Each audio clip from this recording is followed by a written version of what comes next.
Happy holidays to all the prospective listeners out there. As always, the series is moderated by me, Garrett Fisher, in the TAPPI Young Professional Division. I and the rest of the YP division wish you good health and copious amounts of family time wherever and however you may be celebrating. Stay warm out there, everyone, and get your New Year's resolutions ready. Following the usual pace, I like to review that the purpose of this series is to focus on everything and anything that may be deemed as soft in the workplace. Originally intended to discuss the soft skills necessary to take that next step into millennial management, the scope of this series has broadened to include a wide diversity of topics supported by the one-on-one conversations with several incredibly talented individuals within the paper and allied industries. Whether it be mentorship, maintaining a positive attitude, mastering continuous education, or reading books, I know it sounds crazy, for fun, we've done it all. So wherever you are in your career, we hope that these casual conversations with groundbreaking individuals, a part of the paper and allied industries, offers you some reflective musings you can take with you in that next step of your career.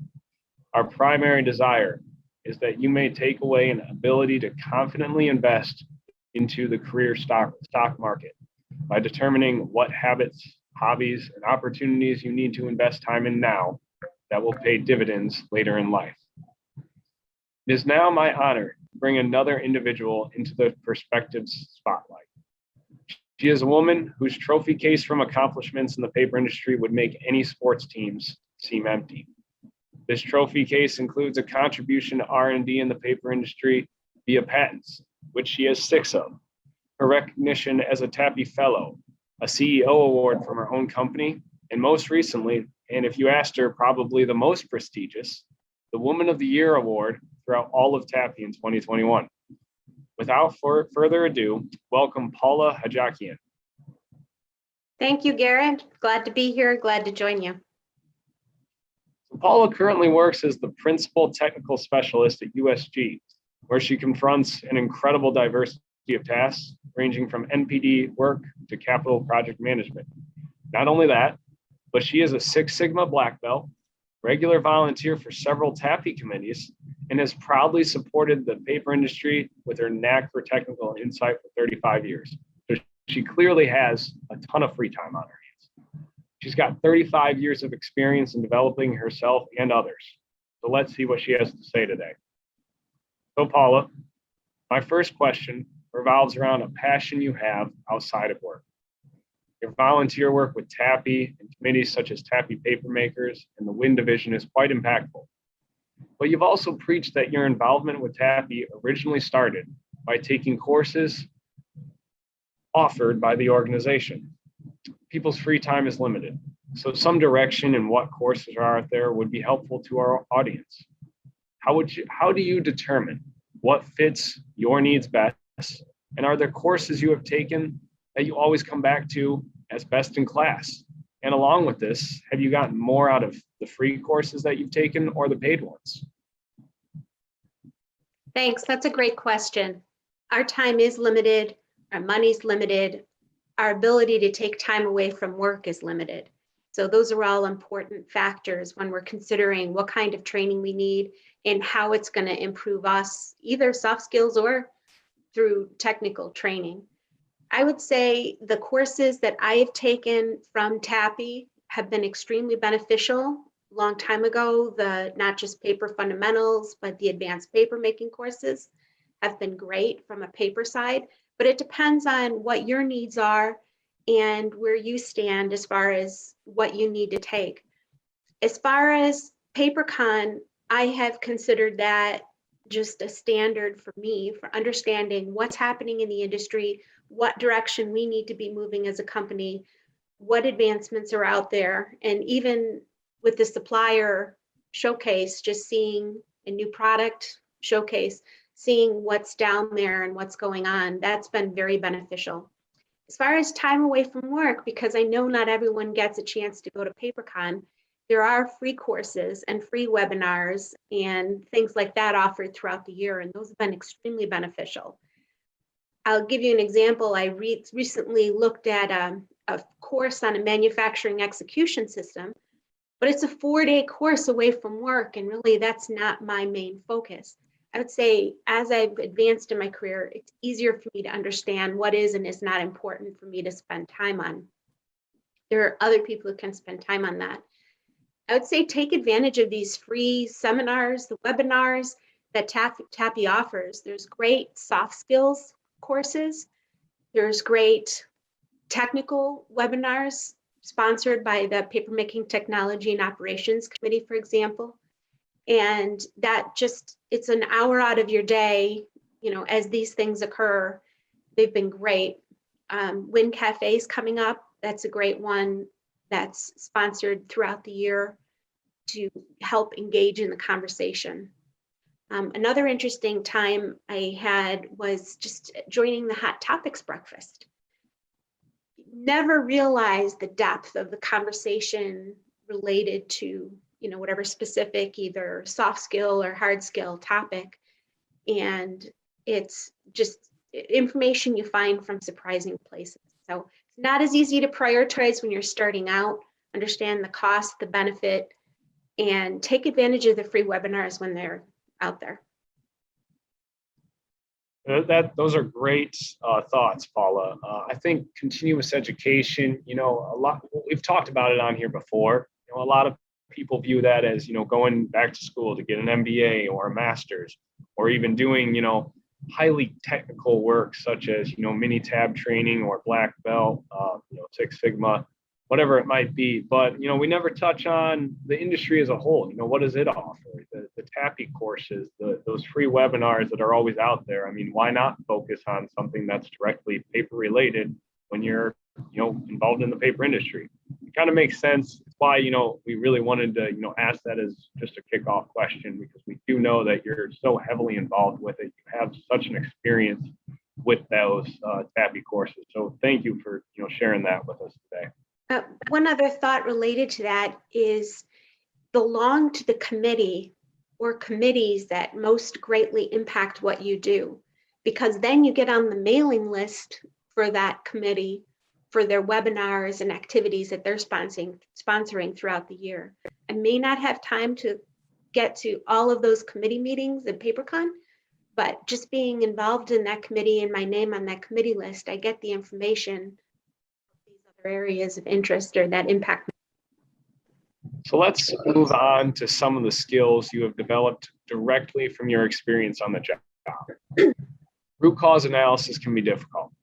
Too often we waste time chasing down the problem and later learn we were searching in the wrong area all along. What tactics do you employ to get to that root cause faster? It's a tough one. A lot of times we use our experience. We all come in with our own experience and our own knowledge of what we think happened without necessarily knowing that that was the case in this situation. We might hear what someone else's third-party account of that situation was on the machine, thinking we've brought our past filter with us to say, oh, well, that's what's happening, and that may not be the case. Of course, there's tools like 5Y and looking at a fishbone diagram to look at causes and looking at all those things. But the biggest thing is bringing in the experience, the right people, and of course, firsthand exposure to what's happening without saying, oh, I've seen this before, that's that. So again, a team environment helps, input from other people, and seeing it firsthand cannot be understated. Well, this is actually fantastic, Paula. It's a great lead in to our next question, bringing in the team that you need. So, I'm going to jump right to that next question since you really just guided us right into it. So, your background with project engineering and Kaizen events show that you are really a pro at that. You bring people together from different walks of life, into the same room to accomplish a single project, a single goal, whatever it might be. Once you bring this diverse group together, what skills do you use to make everyone work together? And does an acceptance and knowledge in diversity, equity, and inclusion help with project management because of this? Definitely. When you're bringing a team together, it's important that you reflect all aspects of the project, the process, management levels, operator level, and skill background, and bring this diverse group of people together. You're going to get the most robust solution by taking each of those areas into consideration in different levels, and the customer, the supplier, and the operators gives you the best solution for the problem. Now you're bringing all these people together and they're each pointing fingers at each other, because that's usually where you start out. So it's very important to have some maybe one-on-one time with the people you're bringing into the group, either with the individual themselves or maybe their manager, to understand what they have to contribute, where they're coming from, and that these individuals understand the value that they're bringing to the team. So when you're in a group environment and you hear something that you don't like, you don't just automatically shut it down. They know that they're contributing this expertise to that project. So going into a team meeting, it's tough. People may already know each other. They may have a good history. They may have a bad history. You may have a cliquish history. So it's really important that everyone understands what they're contributing to this project and how what they're contributing is going to contribute to the success of what they're doing. I like that answer. You view it as when you bring a new project to a group of individuals, you want to make sure that they understand how it benefits them, not you or not the company, but how does it benefit them? So same thing in a project environment. You bring this group of people together. We've heard the term before, siloing. People just come in and they're all in these cliques and nobody really wants to work together. But you kind of break that ice and you bring them together via the same way that you roll out a project is, hey, here's how you can contribute. Here's how you can make a difference. Here's how it impacts you. It makes it much easier to bring everybody together and actually work on that project as a singular unit. Yes, you mentioned that. And I'm not necessarily the funniest person or the most humorous, or I necessarily don't have the greatest icebreakers, but I will say that understanding or getting people understand that other people in the room are human and may have similarities, or so some type of an icebreaker when you start to introduce people so that people understand that there are other humans in the room, I think is a great start. I'd like to end this conversation, Paula, with some direct recommendations to any young professionals that may be listening. Managers of young professionals may also find the answer to this next question helpful as well. Such as they can be better prepared should a situation like the following occur. Young professionals always appear eager to learn, or hungry, as it's often described. This often leads to them taking on anything they can get their hands on and pushing for new learnings. So what do you feel are the positives and negatives of this hunger? And is there a healthier approach to acquiring learning when you first start out? I would have to say always yes. It's important to always have that curiosity about what you're doing and how and why and what things. So don't lose that curiosity ever. I think it's really important. You might feel like the 5-year-old in the room, always asking why. And it's important to find the right person to ask that question so you get the answers you want and you get the encouragement. The other thing is people should feel like they have that ability to ask the question. So just because you don't know the name of something or the way something currently works doesn't make you any less. It's important to know that you have a knowledge and an intelligence, and you're bringing this to the table. So I do not want to discourage the curiosity by any means. As far as how do you frame up your curiosity or how you learn or what you tackle when you learn, you have to get to a point where you're going to say no, and you have to know where that point is. You don't want to take on so much that you've overwhelmed yourself, but you do want to volunteer for projects, for activities, for being parts of different teams. That'll give you the experience, the exposure, and it all builds. This may not be your final end goal, but you may learn some critical skills from that project that will help you step in the right direction. There's a level of patience that you have to have with this, and especially coming out of school. You've learned so much, you've got this education, you're ready to solve world peace, and you may not get that promotion this year or next year. You may not get the exact project that you want right off the bat. It's important that you know you have to build these skills. And as you mentioned, these soft skills are so important to your success. Yeah, I like that word patience with this question. I would say that I have seen in just my short career that coming off right off the bat and saying I want these kind of developments, or I want these types of projects. A lot of times, especially because right now we still deal with a very broad age gap. Groups of people can view that as you're coming off thinking that you know a lot, or that you're a little bit cocky at times, and that can be another aspect of this, that you need to be delicate from a soft skill standpoint of being able to accurately portray what you want, but having the patience to also understand that it might not just be given to you right off the bat in this mine materialistic immediate gratification type of world. It's a tough pill to swallow, but I like that we got there with this question, because I do think that the word patience is quite important in a career standpoint. Yes, and to this day, I'm still developing soft skills and technical skills. There have been some critical aspects of training that have given me stepwise improvements. For example, becoming a Six Sigma black belt, the mini tab training for jobs and the things that I've done in the past have been invaluable. But just developing the soft skills has helped me so much advance and help, especially on the team side, because no one does it by themselves. So this next question really touched me on many levels when I originally asked you.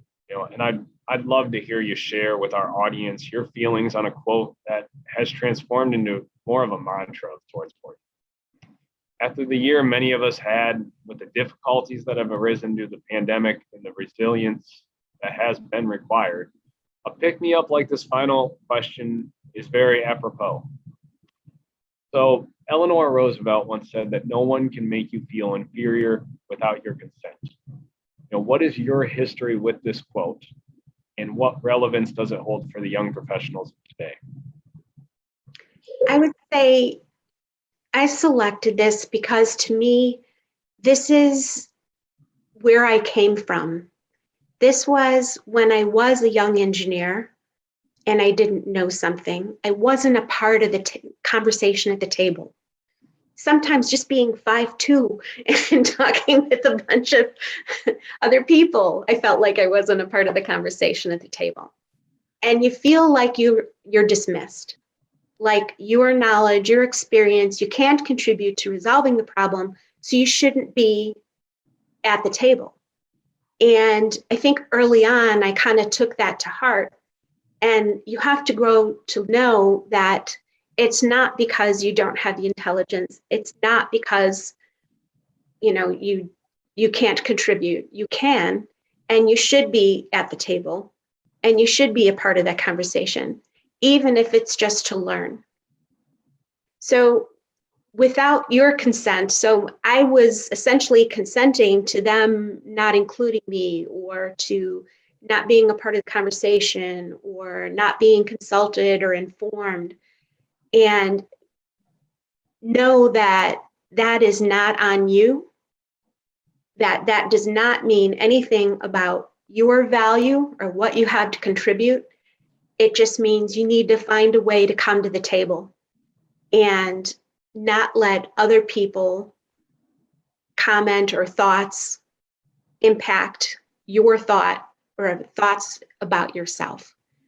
So coming out of school, wherever you've come from, whatever your education, your internships, or anything you've brought to the table, all of that counts. And You will get there.